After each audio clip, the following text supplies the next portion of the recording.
Hello everybody, welcome back to Initial Solution. In this video tutorial, I will show you how to make PotPlayer your default video player on Windows. So let's get started the video.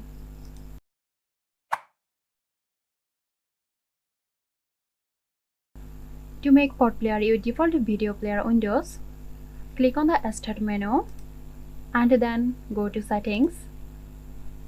Now from here, click on Apps. From the left sidebar, click on Default Apps. Now scroll down to Video Player and click on it. Now you will find all the video player installed in your computer. Click and choose PotPlayer from the list.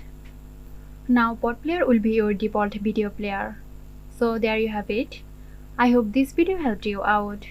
Stay tuned for more helpful tutorials here at Initial Solution. This video is sponsored by Zerosoft. Zerosoft offers graphic design, UI UX design, digital marketing and web development. Elevate your brand with Zerosoft today. For more details, check the description box.